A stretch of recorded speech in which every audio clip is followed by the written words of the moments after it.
बिस्मिल्लाहिर्रहमानिर्रहीम अस्सलामु अलैकुम रहमतुल्लाह। Chief justice of Pakistan justice Qazi Faez Isa की जानिब से जिस तरीके से प्रैक्टिस एंड प्रोसीजर बिल के ऊपर एक्ट के ऊपर फैसला दिया गया और टोटल 3-4 समातें की और उन्होंने फैसला सुना दिया और कहा कि ये पड़ा आपका एक्ट और ये पड़ा आपका बिल और ये पड़ा है फैसला। और इस पर भी ये 3-4 जो समातें हुई इस पर भी चीफ जस्टिस काजी फाइज ईसा ने शर्मिंदगी का इजहार किया और कहा कि ये 3-4 समातें भी हमने इस पर भी कौम का काफ़ी वक्त ज़ाया किया। हालांकि ये 1-2 समातों का मसला था, 2 दिन का मसला था, इसको वाइंड अप करके तो हम केस का फैसला सुना देते लेकिन फिर भी वक्त ज़ाया किया गया। अब इमरान खान की जानिब से चीफ जस्टिस काजी फाइज ईसा के सामने पिटिशन दायर करने का फैसला किया गया है और इसको भी 2 या 3 दिन में निपटाने का फैसला किया जाना है और उसके बाद इमरान खान की रिहाई हो जानी है। अब आपने इस पूरे मामले को समझना, देखिए पाकिस्तान के अंदर ये अदालती निज़ाम के अंदर इस्लाहात के हवाले से इमरान खान कई अरसे से बात करता रहा कि पाकिस्तान के अंदर जो निज़ाम अदल है, अदल और इंसाफ का जो निज़ाम है या जो अदालती निज़ाम है, जो आपका जुडिशल सिस्टम है, उसके अंदर अगर आप रिफॉर्म्स नहीं लाते, इस्लाहात नहीं लाते, यहाँ पर आप बेसिक स्ट्रक्चर उसको तब्दील नहीं करते तो पाकिस्तान के अंदर आम आदमी को इंसाफ नहीं मिल सकता। इससे पहले जस्टिस उमर अता बंदियाल ने बड़े ज़बरदस्त फैसले किए। उन्होंने इलेक्शन को 90 दिन में करवाने का कहा कि 90 दिन में हर हाल में इलेक्शन होना चाहिए। अगर 90 दिन में इलेक्शन नहीं होते तो इसका मतलब है कि आपने आइन को मुअत्तल कर दिया और यही हुआ। अभी भी 90 दिन से ऊपर ले जाने की बात की जा रही है कि 90 दिन से ऊपर वक्त चले जाता है तो उसके बाद अमली तौर पर आइन मुअत्तल हो जाएगा। अब सारे के सारे मामलात ना सिर्फ अदालती महाज के ऊपर चल रहे हैं, सियासी बहरान भी पैदा हो चुका है, मुआशी बहरान भी पैदा हो चुका है और सफारती सतह के ऊपर भी बहुत सारे बहरान आपको नज़र आते हैं और ये सारे पीडीएम हुकूमत के किए धरे हैं।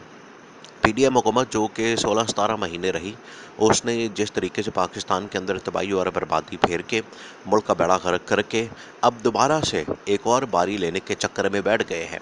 आप अंदाज़ा करें इस बात से कि ये पाकिस्तानी कौम को कितना बेवकूफ़ बनाना चाहते हैं, पाकिस्तानी कौम को कितना बेवकूफ़ बनाते हैं, पाकिस्तानी कौम को कितना बेवकूफ़ समझते हैं कि इन्होंने जो 17-18 महीने तबाही और बर्बादी फेरी, मुल्क का जो बेड़ा गर्क किया, इकॉनमी को तबाह किया, मईशत को तबाह किया, सफारती सतह पर बहरान पैदा किया। अब ये दोबारा सारे मिल के मुलाकातें तो अब इनकी हो रही हैं।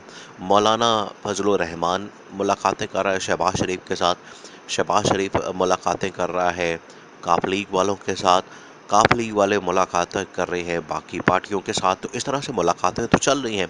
आसिफ अली जरदारी अपनी गेम सेट करने की कोशिश कर रहा है, तो हर कोई मुलाकात कर रहा है, हर कोई गेम सेट कर रहा है, हर कोई अपना सोच रहा है कि मुझे किसी तरह से इक़्तिदार मिल जाए, मुझे किसी तरह से हुकूमत मिल जाए। और इमरान खान को इन लोगों ने पाबंद सलासल किया हुआ है, जेल में रखा हुआ है, अडयाला जेल में रख के तो इमरान खान को लंबी सज़ा देने के चक्कर में साइफर का मामला चलाने की कोशिश की जा रही है। ये सारा कुछ लंदन प्लान का हिस्सा है और उधर से नवाज शरीफ भी अब वापसी के लिए सफ़र बांध चुका है और सऊदी अरब के अंदर इस वक्त मौजूद है। सऊदी अरब के बाद उसने यूएई और यूएई से सीधा टपकना है पाकिस्तान और पाकिस्तान के अंदर जो अब फिर वो वही बुलंद बांग खाली जाली दावे जो नवाज शरीफ हमेशा करता है, जाली किस्म के इनकलाब की बातें, जाली किस्म की तरक्की की बातें और इस तरक्की की बातों में ही उनके कमीशन, किकबैक्स और मनी लॉन्ड्रिंग और उनकी करप्शन लूटमार शामिल होती है। अब इमरान खान की जानिब से ये फैसला किया गया है, जिस तरह से चीफ जस्टिस काजी फाइज ईसा की जानिब से एक उम्मीद पैदा की गई है, एक इस हवाले से होप पैदा हुई है कि फ़ैसले जो है वो जितना जल्दी हो सकें किए जाएँ। फ़ैसले जो है वो 2 समातें या 3 दिन के अंदर फ़ैसला सुनाया जाए ताकि जो आम आदमी है और जो गरीब आदमी है, जो यहाँ पर इंसाफ के लिए नस्लें तक अपनी गँवा देता है, उसकी नस्लें लग जाती हैं, उसके 40-50 साल लग जाते हैं, लेकिन उसकी समाअत नहीं होती। और आप ऐसे अंदाज़ा करें कि मुशर्रफ के एक केस की समाअत थी। मुशर्रफ का नाम ईसीएल पर डालने के लिए दरख्वास्त जो है वो डाली गई थी सुप्रीम कोर्ट ऑफ पाकिस्तान में जब मुशर्रफ हयात था, यानी कि ये 2011-12 की बात है।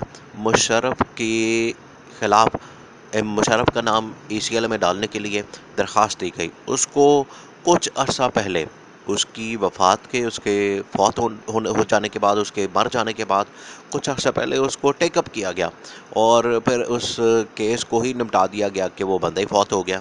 तो इस किस्म का निज़ाम अदल होगा तो आप पाकिस्तान के अंदर तरक्की और खुशहाली देखिए। इंटरनेशनल ताकतों ने भी पाकिस्तान के निज़ाम अदल के ऊपर इसी वजह से सवालिया निशान उठाया था कि हम पाकिस्तान के अंदर इन्वेस्टमेंट करने को तैयार हैं, सरमायाकारी करने को तैयार हैं, लेकिन आप पहले ये तो बताएं कि आप हमारी इन्वेस्टमेंट किस तरह से सिक्योर करेंगे। तो ये थोड़ी सी उम्मीद पैदा हुई चीफ जस्टिस काजी फाइज ईसा के इस फैसले के बाद कि वो जल्दी से फैसला दे देंगे, समाअत को मुकम्मल कर देंगे। 3-4 समाअतों के अंदर ही उन्होंने फैसला सुना दिया। ये इस बात का सबूत है कि पाकिस्तान के अंदर काफ़ी स्पेस मौजूद है इम्प्रूवमेंट की। अगर इम्प्रूवमेंट की जाए तो मामलात बेहतर हो सकते हैं, मामलात बेहतरी की तरफ जा सकते हैं।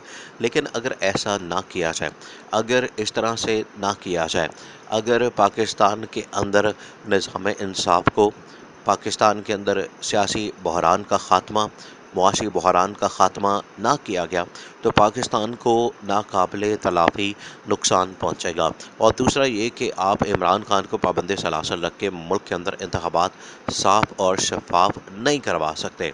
वो चाहे नवाज शरीफ पाकिस्तान आ जाए, वो चाहे नवाज शरीफ यहाँ पर, देखिए नवाज शरीफ तो यहाँ पर जलसे कर रहा है। नवाज शरीफ की बेटी मरियम नवाज़ और शहबाज शरीफ यहाँ पर जलसे पे जलसे कर रहे हैं, कैंपेन कर रहे हैं, वो यहाँ पर हर जगह पर जा रहे हैं। और मज़े की बात यह है कि जो इमरान खान के बैनर हैं, पीटीआई के बैनर हैं, उनको इंतज़ामिया नहीं लगाने देती, और जो नून लीग के बैनर हैं, नवाज शरीफ के बैनर हैं, मरियम नवाज़ के बैनर हैं, उनको पब्लिक नहीं लगाने देती। तो जाएँ तो जाएँ कहाँ? पब्लिक के अंदर जिसकी सपोर्ट होगी, हिमायत होगी, वही शख्स कामयाब होगा। और पाकिस्तान के अंदर अगर सबसे ज़्यादा किसी की पॉपुलैरिटी है तो वो सिर्फ़ और सिर्फ इमरान खान की है। इस वजह से आप इमरान खान को इस तरह से माइनस करके, इमरान खान को जेल में रख के, पाबंद सलासल रख के, अगर आप ये समझते हैं कि आप मुल्क के अंदर साफ़ और शफाफ इंतखाबात करवा देंगे, मुल्क के अंदर फ्री एंड फेयर इंतखाबात, देखिए आज राना सनाउल्लाह ये बात करता है कि हमें अब गारंटी मिल गई है, हमें इस चीज़ की ज़मानत मिल गई है कि नवाज शरीफ को कुछ नहीं कहा जाएगा। तो इसका मतलब है कि इन्होंने कहीं ना कहीं से एनआरओ हासिल कर लिया, इन्होंने अदालतों को मैनेज कर लिया, इन्होंने जजेस को मैनेज कर लिया है। इसी वजह से राना सनाउल्लाह इस तरह की बातें करता फिर रहा है कि हमें इस गारंटी मिल गई है, हमें ज़मानत मिल गई है और नवाज शरीफ को गिरफ्तार नहीं किया जाएगा। ये सबसे बड़ा सबूत है कि ये अदलिया के साथ भी डील करते हैं, ये इस्टेब्लिशमेंट के साथ भी डील करते हैं, और एनआरओ लेने के बाद ये वापस आ रहे हैं।